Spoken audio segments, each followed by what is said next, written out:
नमस्कार। YouTube के इस चैनल पर आप सभी का स्वागत है। शिशुपाल वध के प्रथम सर्ग का हम अध्ययन कर रहे हैं और पिछले श्लोक में हमने पढ़ा कि श्री कृष्ण ने नारद जी को अपने सामने स्थित सिंहासन पर बिठाया। अब सिंहासन पर बैठे हुए महर्षि नारद कैसी शोभा को धारण कर रहे हैं, कैसे सुशोभित हो रहे हैं, इसी का वर्णन 16वें श्लोक में कवि ने किया है। महामहानील शिलारुचः पुरो निषेदिवान कंसकृशः सविष्टरे श्रित उदय अद्रे अभिसायम उच्चकैः अचुचूरत चंद्रमसोह अभिरामताम।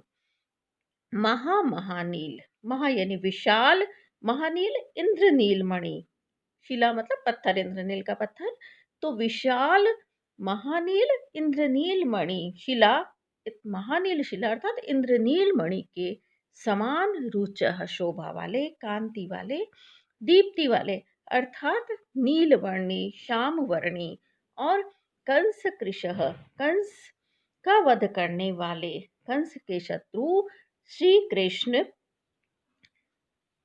के निषेधिवान विस्तरे, विस्तरे उच्चके, उच्चके विस्तरे श्री कृष्ण के पुरो अर्थात श्री कृष्ण के सामने, उच्चके विस्तरे, विस्तर का अर्थ है आसन या नवीन शब्द का कवि ने प्रयोग किया है। तो उच्चके विस्तरे, उच्च आसन पर निषेधिवान, निषेधिवान बैठे हुए स अर्थात उन नारद जी ने अभिसायम, साय के समय, साय काल में श्रित उदय अद्रे, श्रित उदय अद्रे उदयाचल का आश्रय लिए हुए, उदयाचल पर अवस्थित चंद्रमसोह अभिरामताम, चंद्रमा की शोभा को अचूचूरत चुरा लिया। अर्थात इस श्लोक का भाव यह है कि नारद जी जिस सिंहासन पर आसीन थे, वह सिंहासन जो है वो सायकाल में ऐसा लग रहा था जैसे कि सायकाल के समय उदयाचल पर चंद्रमा अवस्थित हो, और वो जो सिंहासन था वो स्वर्णिम सिंहासन था, और सायकाल में भी लाल पीली प्रीतिमा और रक्तिमा आकाश में छाई रहती है और आकाश नीला होता है, और श्री कृष्ण भी सायकाल के आकाश के समान ही नीले वर्ण के थे, और उनके सामने पीले सिंहासन पर नारद जी बैठे हुए थे, घोर वर्ण वाले नारद जी बैठे हुए थे। तो कवि ने सुंदर उपमा यहाँ बताई है कि श्री कृष्ण तो नीले आकाश के समान है, और जो सिंहासन है वो स्वर्णिम सिंहासन है, और घोर वर्णी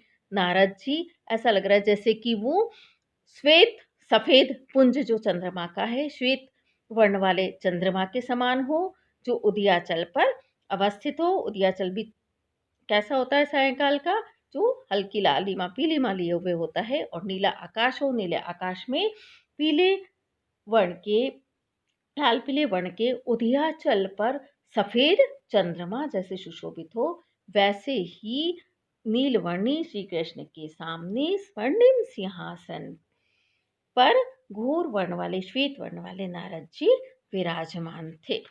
तो सुंदर उपमा अलंकार की यहाँ सृष्टि की है, और काली मागे संति त्रयो गुणा में उपमा की इनकी विशिष्टता बताई गई है। अगला श्लोक, और यहाँ साथ ही श्लोक में अचूचूरत, ये भी अप्रचलित नवीन शब्द का कवि ने प्रयोग किया है। अगला श्लोक देखिए। विधाय तस्य अपचितिम प्रसीदुषः प्रकामम अप्रियत यजमानां प्रियः ग्रहीतुम आर्यान परिचर्या मुहुः महानुभावा ही नितांतम अर्थिनः। सुंदर अर्थ गौरव की कवि ने सृष्टि की है। जैसा कि कवि के बारे में विख्यात है, मागे संति त्रयो गुणाः भारवेर्थ गौरवम, उक्ति संस्कृत साहित्य में प्रसिद्ध है कि अर्थ गौरव में भारवी प्रसिद्ध है, लेकिन यहाँ माग भी अर्थ गौरव की विशिष्टता से युक्त है। अर्थ गौरव इनमें भी दिखाई देता है, और इस श्लोक में भी अर्थ गौरव दिखाई देता है। इस श्लोक को देखिए। यज्वनाम प्रिय, यज्ञ आगादि करने वाले ऋषि मुनियों के, महापुरुषों के, सत्पुरुषों के प्रिय श्री कृष्ण प्रसेदुस, प्रसेदुस मतलब प्रसन्न चित्त वाले, खुश हर्षित चित्त वाले, तस्य तस्य यानी उन नारद जी की अपचितिम, अपचिति भी नया शब्द हमें दिखाई देता है। अपचिति मतलब उनकी पूजा करके, अर्चना, विधाय, विधाय अर्थात करके, तो उनकी पूजा करके प्रकामम अप्रियत अत्यधिक प्रसन्न हुए।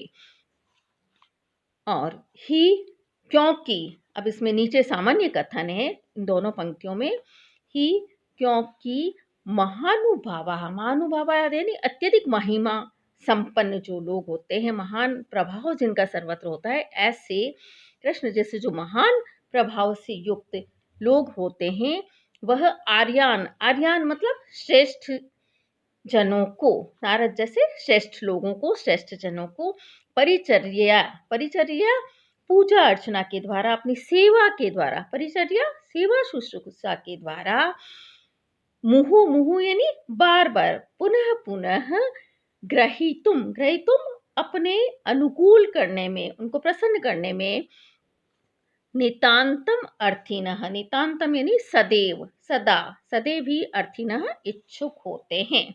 तो यहाँ नीचे एक सामान्य कथन किया गया है कि जो महामहिमाशाली व्यक्ति होते हैं, महान प्रभाव जिनका सर्वत्र होता है, ऐसे प्रभावशाली जो व्यक्ति होते हैं, वो सदैव श्रेष्ठ जनों, सद्पुरुषों, महापुरुषों की सेवा करके उनको अपने अनुकूल करने में लगे रहते हैं और उसी की वो सदैव अभिलाषा करते हैं। तो यहाँ भी हमने देखा कि जो श्री कृष्ण है, जिनका महात्म्य, महिमा, प्रभाव सर्वत्र लोकों में व्याप्त है, ऐसे महिमा संपन्न महाप्रभावशाली जो श्री कृष्ण है, वह नारद ऋषि को भी ऋषियों में श्रेष्ठ कहा गया, इसलिए उनको देवर्षि की उपाधि से नवाजा गया है। तो ऐसे श्रेष्ठ देवर्षि नारद जी को प्रसन्न करने के लिए उनकी पूजा अर्चना करके बड़े ही प्रसन्न हुए और नारद जी भी बड़े श्री कृष्ण की सेवा से प्रसन्न हुए थे। और लोक में भी हम देखते हैं कि ऐसे लोगों की जो महा महिमा से युक्त है, महाप्रभावशाली है, ऐसे लोगों की पूजा करके जो श्रेष्ठ, जो ऐसे महिमाशाली जो लोग हैं, श्रेष्ठ लोगों की, सत्पुरुषों की, महापुरुषों की, सज्जनों की सेवा करके, शुश्रूषा करके, उनके सानिध्य में रहकर अत्यंत हर्ष का अनुभव करते हैं, जैसे कि श्री कृष्ण ने नारद जी की सेवा करके अत्यंत हर्ष का अनुभव किया। तो यहाँ सुंदर अर्थ, गौरव, अर्थ का वैशिष्ट, अर्थ का महात्म्य यहाँ प्रकट होता है, जो महाकवि माघ की अपनी विशेषता है। और अर्थांतर न्यास अलंकार है, नीचे के सामान्य कथन द्वारा पूर्वार्ध के विशेष कथन का समर्थन किया गया है, इसलिए यहाँ अर्थांतर न्यास अलंकार है, क्योंकि कवि अलंकृत शैली के हैं, तो हर श्लोक में अलंकार की योजना दिखाई देती है। अगला श्लोक देखिए, अशेष तीर्थ उपरिताः कमंडलोः निधाय पाणौ ऋषिणा अभि उदीरिताः अघोग विध्वंस विधौ पटीयसिः न तेन मूर्धना हरिः अग्रहित अपः। अब यहाँ नारद जी अपने साथ समस्त तीर्थों के जल को कमंडल में लेकर आए थे और उस जल को उन्होंने श्री कृष्ण, उस जल से श्री कृष्ण का उन्होंने अभिषेक किया है, श्री कृष्ण पर छिड़का। तो जल अत्यधिक पवित्र था, उस जल की पवित्रता को कवि ने सूचित किया है। यहाँ कवि की व्यंजना शैली भी हमें दिखाई देती है। देखिए इसे, अशेष तीर्थ उपरताः, अशेष तीर्थ कोई भी तीर्थ जिसमें शेष नहीं रहा हो, अर्थात सभी तीर्थों से उपरताः लाए गए, कमंडलोह, कमंडल जिसमें वो जल रखते थे, तो कमंडल से पाणो निधाय, पाणो यानी हाथ पर, निधाय, निधाय मतलब रख कर, हाथ पर रख कर, ऋषिणा अर्थात नारद ऋषि के द्वारा अभि उदीरिता, अभि मतलब सामने, सम्मुख अवस्थित कृष्ण पर, उदीरित का अर्थ यहाँ डाले गए, छिड़के गए, अघोग विध्वंस विधौ, अग और ओग, अग अर्थात पाप, ओग यानी समूह, समस्त पापों का विध्वंस विनाश करने, विधौ यानी करना, तो पाप समूह के विध्वंस विनाश में, को विनष्ट करने में, पटीयसी अत्यधिक समर्थ, अत्यधिक सक्षम, अपह, अपह यानी जलों को, हरिः श्रीकृष्णने नतेन नतेन यानी झुके हुए, मूर्धना मस्तक से, अग्रहित यानी ग्रहण किया। तो यहाँ ये बताया है कि नारद ऋषि कमंडलू में सारे तीर्थों का जल एकत्रित करके भर के लाए थे, और समस्त तीर्थों का जल, एक तीर्थ के जल से भी यदि कोई नहा ले या अपने ऊपर लगा ले, उसका आचमन कर ले, छिड़काव कर ले, तो वो पवित्र हो जाता है। जबकि नारद जी तो इस संपूर्ण पृथ्वी के, संपूर्ण ब्रह्मांड के, संपूर्ण विश्व के समस्त तीर्थों के जलों का संचय करके और अपने कमंडल में भर के लाए थे, तो वह कितना अधिक पवित्र कर सकता है।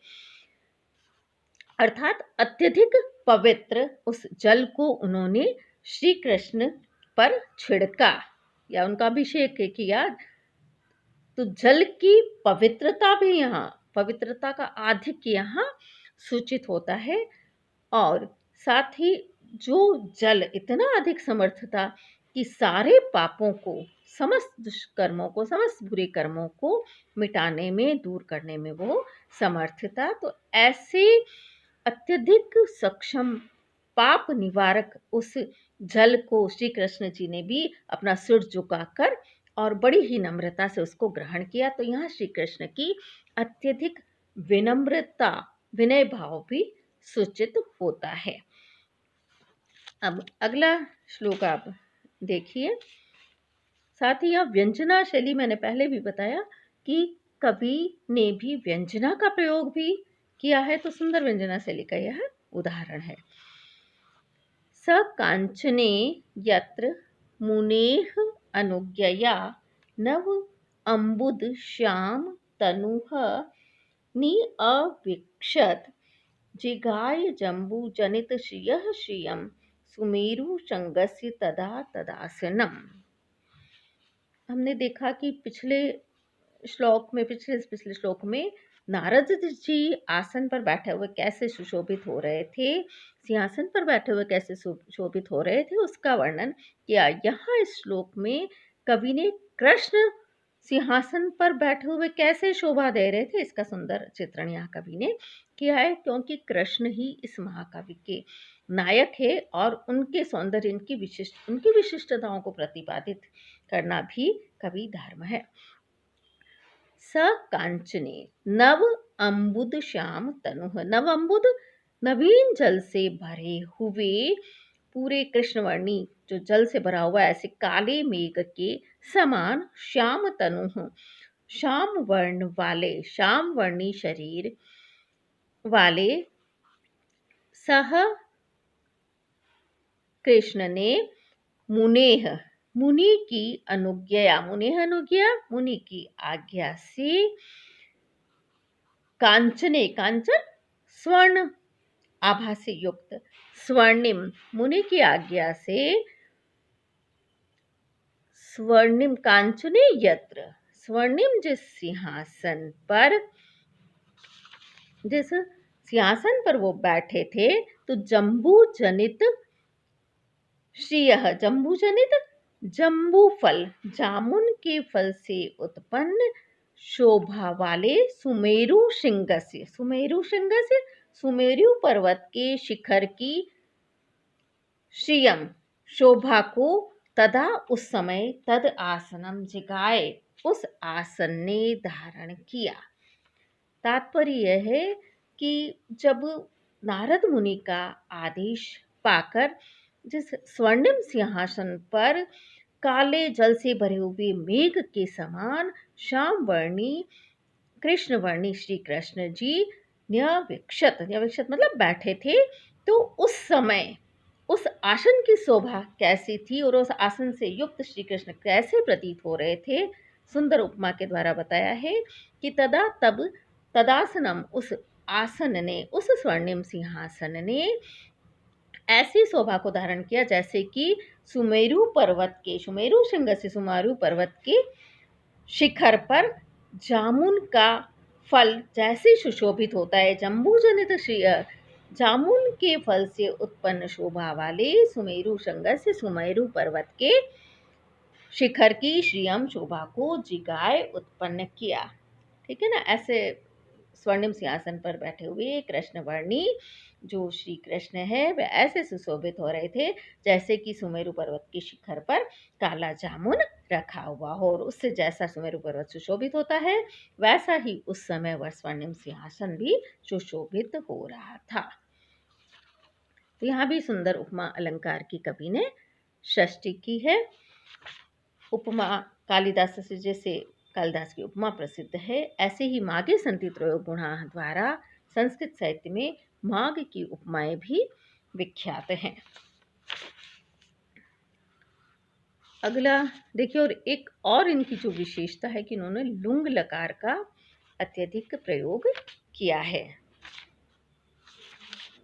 अगला श्लोक देखिए, स तप्त कार्त स्वर भास्वर अंबरः कठोर ताराधिप लांछन छविः विदित्युते वाड़व जात वेदसः शिखाभिः आश्लिष्ट इव अंबसां निधिः।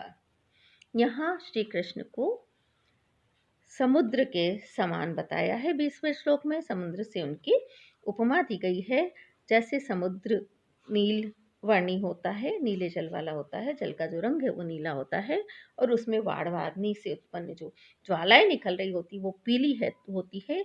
तो ऐसे ही श्री कृष्ण ने पीले वस्त्र धारण किए हुए हैं और उनका जो शरीर है वो चंद्रमा के कलंक के समान कृष्ण वर्णी है, काला है। स तप्त कार्त स्वर भास्वर अंबरः, तप्त यानी तपा हुआ, तेज जो तपा हुआ सोना होता है उसका रंग पीला होता है। तो तपे हुए कार्त स्वर भी कवि ने नए शब्द का प्रयोग किया, नवीन अप्रचलित शब्द का यहाँ प्रयोग किया है। तो तपे हुए कार्त स्वर सोने के समान भास्वर, भास्वर यानी अत्यधिक चमकीले, देदीप्यमान, प्रकाशमान, पीले, अंबरः, अंबरः यानी वस्त्र को धारण किए हुए, सह कठोर ताराधिप, तारा नाम अधिपति, ताराधिप, तारों का अधिपति कौन है? चंद्रमा। कठोर का अर्थ है यहाँ पूरा, परिपूर्ण, जो पूर्णिमा का जो चंद्रमा होता है, तो पूर्ण चंद्रमा के लांछन छवि है, लांछन कलंक के समान, छवि यानी शोभा वाले, कांति वाले, पूर्ण चंद्रमा के कलंक के समान कांति वाले, दीप्ति वाले चंद्रमा का जो कलंक होता है वो कृष्ण काला होता है, और ऐसे ही कृष्ण भी कैसे थे? कृष्ण वर्णी थे, श्याम वर्णी थे। तो कृष्ण का शरीर काला था, ऊपर उन्होंने पीले वस्त्र धारण किए हुए थे जो सोने के समान पीतवर्णी थे, चमकीले थे। अब सह, तो वह कृष्ण वाड़व जात वेदसः, वाड़व जात वेदसः, जात वेदस का अर्थ होता है अग्नि, वाड़व यानी जल, जलाग्नि अर्थात वाड़वाग्नि। तो वाड़वाग्नि की शिखाभिः, ज्वालाओं से, लपटों से, आश्लिष्टः, आश्लिष्टः व्याप्त, घिरे हुए, अम्बसाम निधिः इव विदिधुते, अम्बसाम निधि जलों का खजाना अर्थात समुद्र, समुद्र के समान विदिधुते, विदिधुते अर्थात सुशोभित हुए। तो इस प्रकार यहाँ पर भी कवि ने उपमा का प्रयोग किया है, उपमा अलंकार का। अलंकृत शैली के आचार्य है, अलंकृत शैली को इन्होंने ही आगे बढ़ाया था, और इस अलंकृत शैली की स्थापना भारवी के द्वारा की गई थी, लेकिन उसको आगे बढ़ाने का और संस्कृत समाज में, साहित्य में, संस्कृत साहित्य की परंपरा में उसे प्रतिष्ठापित करने का, स्थापित करने का श्रेय महाकवि माघ को है। इसीलिए इनकी हर श्लोक में पदे पदे अलंकारों की योजना है। तो यहाँ भी हम कह सकते कि माघे सन्ति त्रयोगुणा यह सूक्ति पूर्णतः चरितार्थ होती है। अगले श्लोक को देखिए आप। सॉरी, यहाँ हमने 20वें श्लोक तक ही आज के अध्ययन का क्रम हमने रखा है। आज बस इतना ही। प्रिय विद्यार्थियों, इस जो भी इस व्याख्यान में पढ़ाया गया है उसका आप अच्छी प्रकार से अध्ययन करें और माघ की विशेषताओं को समझने का प्रयास करें।